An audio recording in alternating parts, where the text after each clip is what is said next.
어느 추운 겨울 771년 신라 해공왕 시절의 일이다. 주막에서 웬 남자 3명이 만나 술 한잔 걸치며 나누는 이야기를 들어보자. 여봐, 이 얘기 들었나? 무슨 얘기? 경덕 임금 때부터 만들고 있었던 성덕대왕 신종이 이번에 완성되었다고 하네. 오, 그래. 그거 잘 되었구만. 그런데 무슨 종 하나 만드는데 그렇게 오래 걸리지? 10년은 더 되었겠네, 그려. 그렇게 12년 정도 되었지. 엄청 크다고 하지. 그래, 그리고 종소리도 얼마나 아름다운지 가슴을 애이게 한다네 그려. 종소리 한번 들어보고 싶네. 그런데 자네는 언제 그걸 들었는가? 나도 다른 이에게 들은 이야기지. 그리고 종소리가 그렇게 애절한 것은 다 이유가 있네 그려. 그게 뭔 소리요? 해공왕의 아버지가 경덕왕이고 경덕왕의 아버지가 성덕왕이지. 나 참 그걸 모르는 사람이 어딨다고. 경덕왕이 아버지 성덕왕을 기린다고 성덕대왕 신종을 만들기 시작했었지. 그렇지. 이야기를 듣고 있던 사내가 얼씨구나하고 손뼉을 쳤다. 근데 그것이 어찌나 크고 웅장한지 경덕왕 때 완성하지 못하고 경덕왕이 죽어버렸지. 그리고 경덕왕의 아들인 해공왕이 그걸 이어받았겠지. 그렇지. 그런데 해공왕 때는 가뭄에 홍수에 농사도 잘 안 되고 그러니 세금도 잘 안 거칠 거고 신종이 어마어마하게 큰데 그걸 만들려면 철이 많이 들 텐데 그걸 어디서 다 충당하겠어?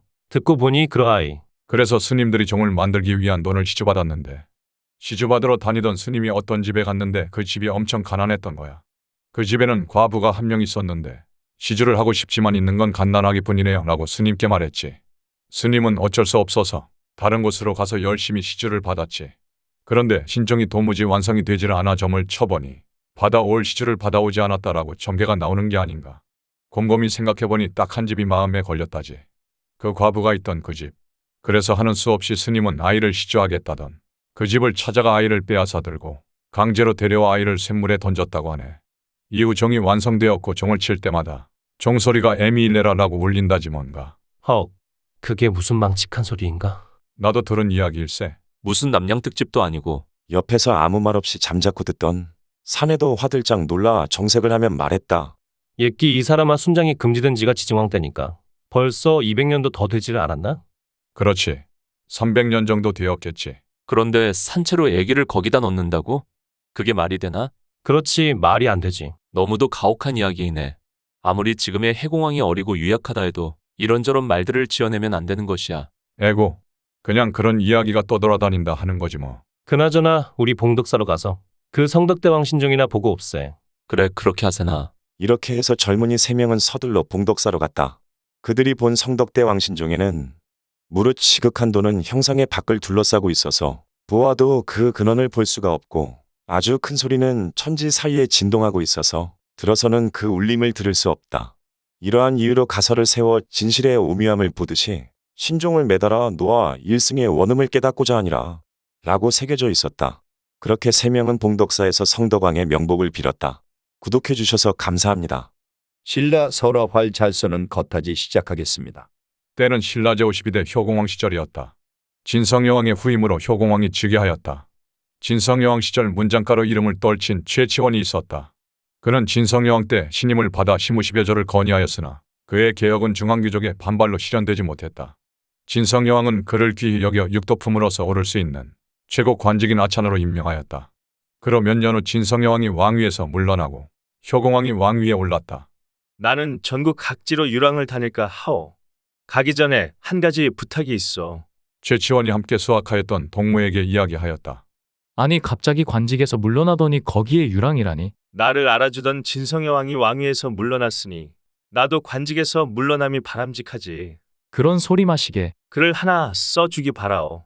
내가 쓰면 모두가 나인 줄 알 터이니 이렇게 자네한테 부탁하는구려. 그게 무슨 말씀이요? 그래도 진성여 왕이 나라와 백성을 위해 많이 힘쓰지 않았어. 때를 잘 못 만나 다 쓰러져가는 나라를 다시 일으켜 세우기에 역부족이라. 그것들이 실행이 안 되었을 뿐이지 말이오. 무너져가는 나라를 진성여 왕이 조금 더 더디게 했을 뿐 이 신라는 무너질 것이오. 그리고 김씨 왕조의 힘도 이젠 바닥이 났어. 벌써 박씨들이 요직을 두루 차지하였어. 박씨 왕조가 재집권을 하게 되면 화살은 진성여 왕으로 향하게 되어 있어. 아주 폄하를 할 것이 뻔하오. 그러니 진성여 왕의 나라를 위하던 마음이 잊혀지지 않게끔 후세에 길이길이 남을 만한 글을 써주시오. 부탁하오. 아찬의 뜻이 그러하다면 그렇게 하지요. 줄거리라도 잡아주시고 떠나시오. 진성여 왕의 아들인 양패를 등장인물로 넣어주시고 허구의 인물로 겉하지 어떻소? 겉하지라는 이름으로 영웅을 만들어 양패가 나라를 걱정하는 내용으로 했으면 좋겠소. 알겠소이다. 한번 지어보리라. 유랑 잘 다니시고 몸 조심하시구려. 고맙소. 어느 날이었습니다.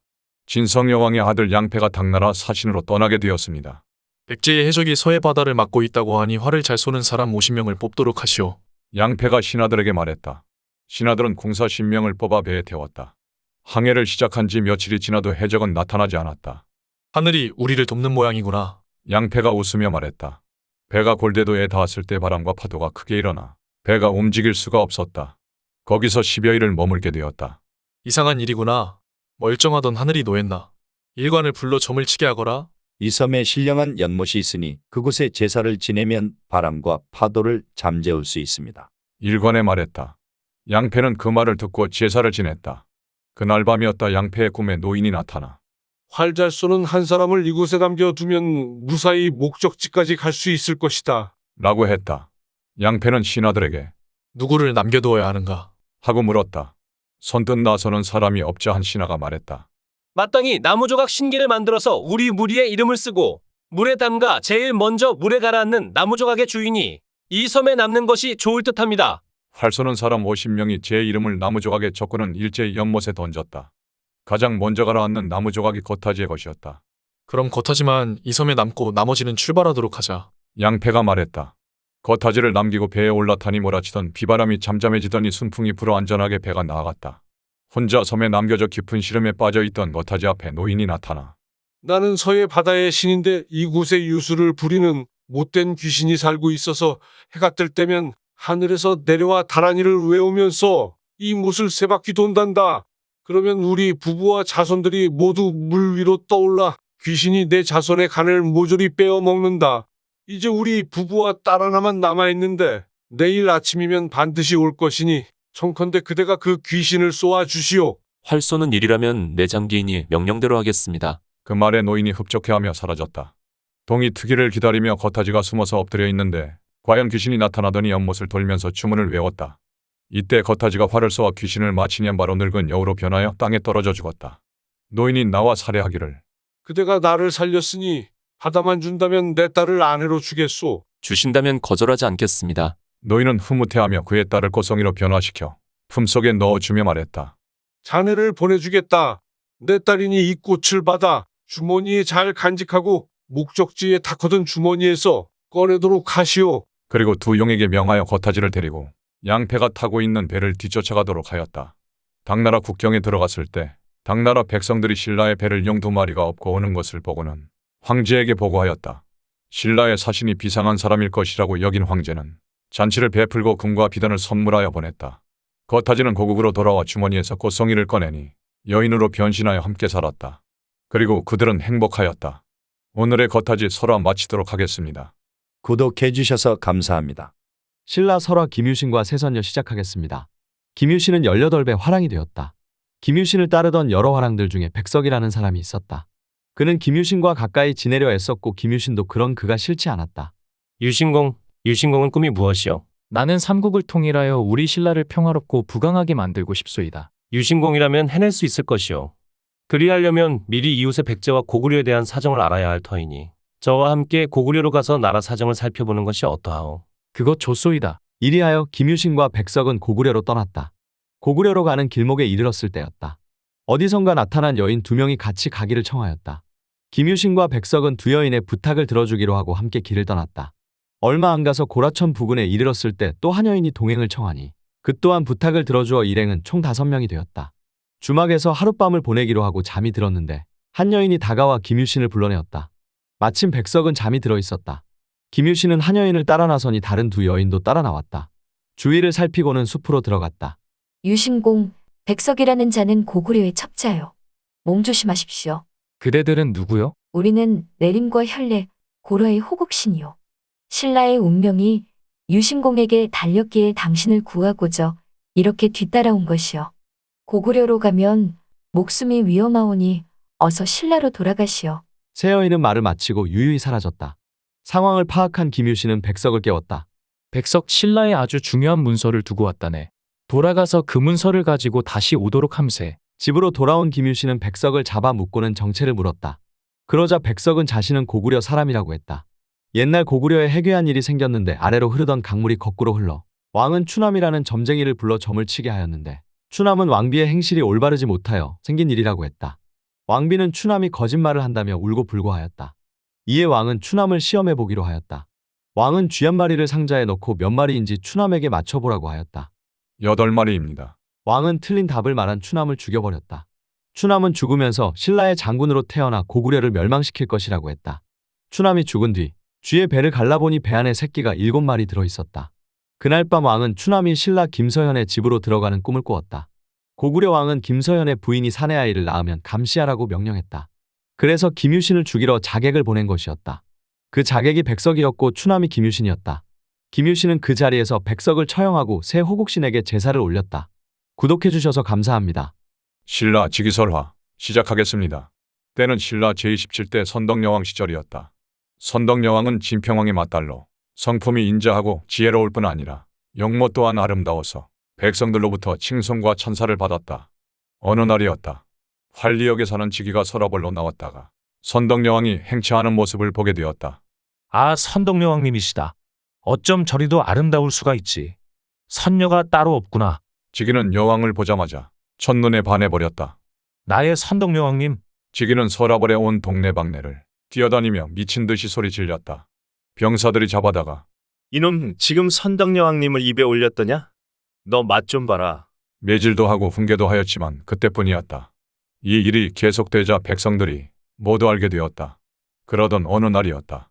선덕여왕이 선왕들의 영혼을 모시는 영묘사에 들렀을 때였다. 폐하, 신하가 뜸을 들였다. 말해보거라.